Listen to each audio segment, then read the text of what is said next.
Hi, my name is Graydon Blair from Utah Biodiesel Supply, and today we're going to make a batch of biodiesel from canola oil. It's one of my favorites to make it from because of the gel point properties. First of all, to make this batch, you're going to need some canola oil that can be picked up at a local grocery store, some methyl alcohol, again local grocery store or auto parts store. This is a yellow bottle of heat, 100% methyl alcohol. Some chemicals. This is potassium hydroxide. You can get this from Utah Biodiesel Supply. I like potassium. You can also use sodium hydroxide, but potassium likes to dissolve better in methanol. You'll need something to measure out your oil with. This goes up to a liter.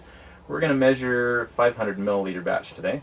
Something to measure out your catalyst with. This is a cup and a scale, which we'll use. A funnel to pour the oil in with, and then something to measure the methanol to put the catalyst in. You'll need a pan to heat the oil with, and I've got a burner down here to heat that. A thermometer to test the temperature of the oil, and then something to mix it all in. We'll be using a jar, just a cheap old mason jar, and then safety gloves. When we're finished, this is what our fuel will look like. This is a batch I made the other day. Our first step is to measure out the oil. So we're going to get 500 milliliters of oil and put it into here and then put it in the pan. So I'm just going to measure that out. And I have a 500 milliliter mark that I'm shooting here for. And it's okay if I go a little bit over or under, but I want to try and get as accurate as I can. I then put my oil into my pan.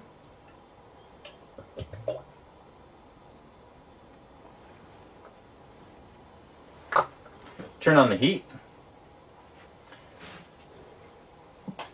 Put the thermometer in. And I can begin moving to the next step. The next step is to measure out some methanol. This is a brand new bottle. It's sealed, which you want to use. So we're going to now measure out 100 milliliters of methanol.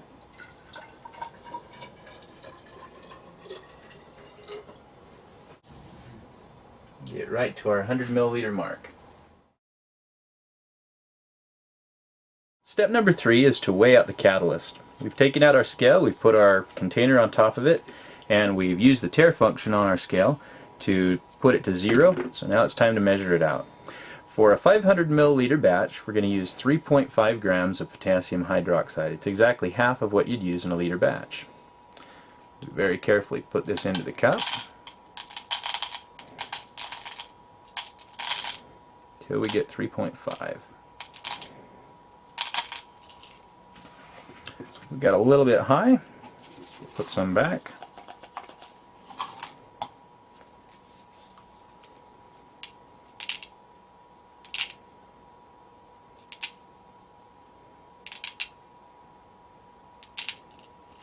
And that's fine. We're 3.55 or just a little bit over. It's not a problem.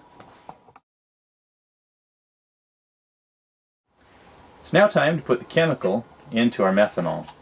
Pour it in the top. And slowly start stirring it around until it gets dissolved. This will take a little bit of time, typically about 10 to 15 minutes.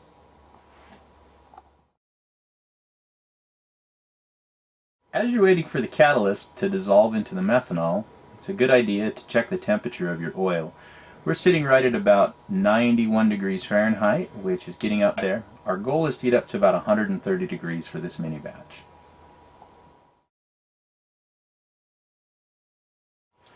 After your oil is to temperature, you'll take it off the heat and put it in the jar.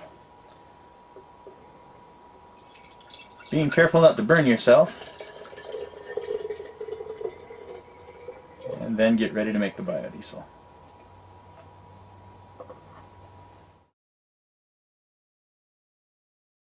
The next step is to take your dissolved methanol and put it into your heated biodiesel. It's important that you don't put it in when the temperature is too warm. I've checked this. You want it to be under about 130 degrees Fahrenheit. So we'll put this in. You notice the color change is almost immediate as that methanol sits on the top. And I'm going to just start shaking that and you'll notice it will go through various color changes in the next few minutes. I'm going to shake it for about 5 minutes rather aggressively. After you've mixed it for about 5 minutes, just set it somewhere and let it sit for a bit. It needs to sit for about 24 hours for it to fully settle out. This biodiesel was also made from new oil, and you'll notice that the biodiesel on top almost went clear. There's a middle layer of glycerin, and then this white layer is because this has been sitting in a cold area and the biodiesel is actually gelling right on the bottom. If I was to remove all the glycerin and let this cool all the way, this would actually gel all the way to a cloudy color. But this is what your biodiesel is typically going to look like. You'll get this separation on the bottom, clear on top, and this middle layer should be crystal clear if it's not cold in your area.